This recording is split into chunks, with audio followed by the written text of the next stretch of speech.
Words hit the block fast.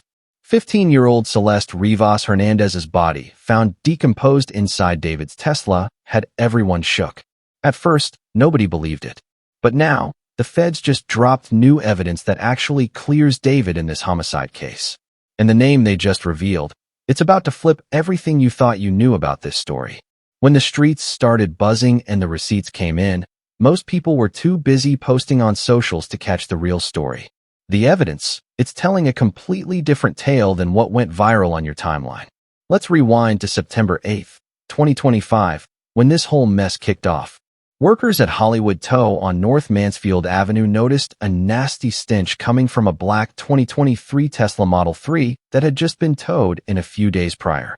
This whip had been abandoned in the Hollywood Hills for almost 3 weeks, maybe even a month, just chilling on public streets in one of LA's priciest neighborhoods, where folks normally don't let cars sit like that. When the LAPD rolled up around 12:30 p.m. and popped open the front trunk for Tesla owners, they found it. Severely decomposed human remains wrapped in a black plastic bag weighing about 71 pounds. Shorty's condition was so horrific that it took nearly 9 full days until September 17th, 2025 for authorities to officially confirm her identity. They verified it through dental records, DNA testing, and a distinctive SH tattoo etched on her right index finger. This is where the story takes a sharp turn and where paying attention to the facts becomes absolutely crucial. The Tesla was unquestionably registered to David. But here's the kicker. The 20-year-old artist was deep into his World Tour at the exact time the body was discovered. He was performing across North America, hitting city after city, packed arenas, and documented appearances that provided a completely verifiable timeline, proving where he was. Her ex-boyfriend revealed that Shorty was struggling with a troubled home life, showing us that she was a young girl facing intense challenges far deeper than a single relationship or situation. Meanwhile, the internet had already made its judgment, matching tattoos, photos together, SUS as hell, a leaked song allegedly titled Celeste, and everyone was ready to lock someone up. But here's the truth. What law enforcement actually said tells a different story, and what they didn't say is even more important. LAPD Captain Scott M. Williams confirmed that Celeste Rivas Hernandez died, and that someone had placed her body in the front trunk of David Burke's Tesla. But here's the crucial part. Captain Williams emphasized that it remains unclear whether there is any criminal culpability beyond the act of concealing the body. This is the key detail that got lost in all the viral speculation and social media chaos. The timeline, the documented appearances, and the verifiable evidence all shift the narrative, proving that the streets jumped to conclusions before law enforcement could lay out the facts. Real talk. After weeks of digging into this case, David has never been named as a suspect. He's never been arrested and has been fully cooperating with the authorities from day one. Sources close to him confirmed to multiple news outlets that David has been kept in the loop about everything. And even while he's still out on his World Tour, he's been giving investigators full access and staying transparent with the process. But here's the real bombshell. Some of the most important info came straight from forensic experts breaking down the case. Dr. Amy Santoro, a forensic scientist and former CSI with a PhD in her field, publicly stated that investigators believe Celeste's death may have been caused by a drug overdose. Preliminary autopsy findings reportedly showed no signs of trauma, which is massive when you think about it.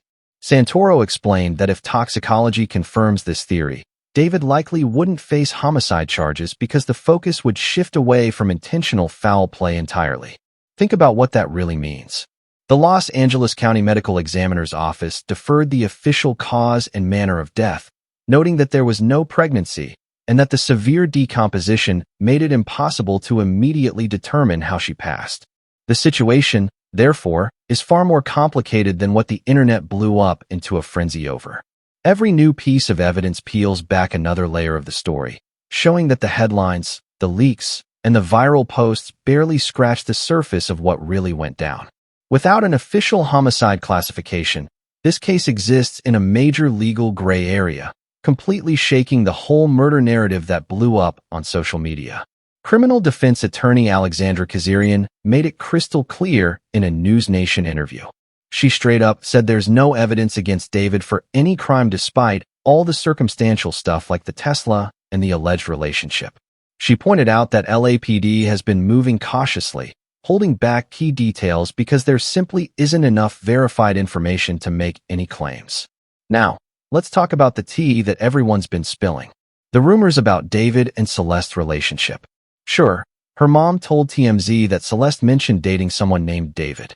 Sure, they allegedly shared a tattoo. And yeah, there were photos and Discord messages floating online. But here's what most people completely miss while gossiping.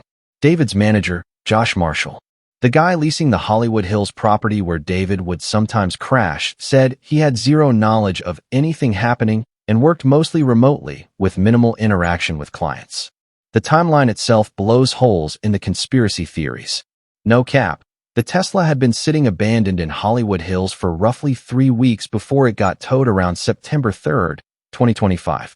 Meanwhile, David was fully on tour, documented performing in multiple cities with public appearances that created a rock-solid timeline.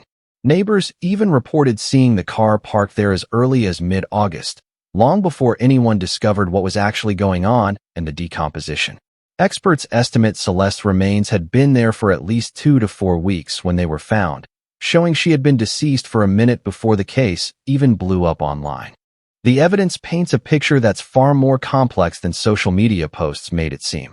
Timelines, documented appearances, and verifiable facts all make it clear that jumping to conclusions would be a mistake. This detail becomes massive when you think about where David was during all this, and who else could have had access to his whip. The investigation dug deeper, and the evidence started stacking up fast. As September 2025 rolled on, what became crystal clear wasn't David's guilt. Like social media had everyone pressed to believe, but the sheer complexity of the case. You've got a troubled teenager, a vehicle that multiple people could access, and a cause of death that forensic experts were still struggling to pinpoint. On September 17, 2025, LAPD's Robbery Homicide Division rolled up on the Hollywood Hills rental on the 1300 block of Danny Place with a search warrant. The property had been leased by David's manager, Josh Marshall, for about $20,000 per month since February 2024. Detectives were checking for blood evidence, scanning drains for traces, and seizing electronics like laptops for forensic analysis. Every angle was being covered. Here's where it gets wild, fam. Just days after the raid around September 24th to 25th, the lease was abruptly terminated and the whole spot got cleared out. The homeowner, Midin Trifunovic, confirmed that Marshall reached out saying they were breaking the lease and would be out by week's end. He made it clear, though, that when the lease was signed back in February 2024, everything was standard. No issues, no red flags, just a normal rental arrangement. This sudden exit only blew up the internet even more, with folks quick to spin it as proof that somebody was hiding something. But let's keep it real and consider another side. When your client's spot gets raided in connection with a high-profile death investigation, and the media circus is literally camped outside your door, staying put becomes next to impossible, innocent or not. The property had external security cameras, which could have potentially held key evidence. Though, the homeowner made it clear he couldn't access the footage without either tenant permission or a warrant. Every angle, every device, every detail matters in a case like this. Now, let's break down what forensic science can actually tell us and what it can't, because that's where a lot of people get tripped up. Understanding the limits of forensic evidence is crucial. It's not magic. Decomposition, time gaps, contamination, and limited samples all factor into what investigators can reliably conclude. The advanced decomposition of Celeste's remains, her body weight dropping to around 71 pounds due to decay, made the investigation extremely complicated. Forensic expert Dr. Amy Santoro explained that investigators suspect a drug overdose based on autopsy findings showing no signs of trauma. If this theory holds, it completely shifts the narrative from potential murder to a tragic accidental death or misadventure. To recap the situation, which we broke down last week, pop singer David and 17-year-old Celeste Rivas were at the center of headlines after her body was discovered in the front trunk of a Tesla, which had been towed to a rental car lot in California. But here's the heartbreaking part. When Celeste went missing back in April 2024, she was only 13 years old. The absence of trauma is a major detail, fam. In violent homicide cases, Bodies typically show clear evidence of what caused the death, from bruising to lacerations, but none of that was present here. This detail alone makes the case far more complex than the rush to judgment stories that went viral.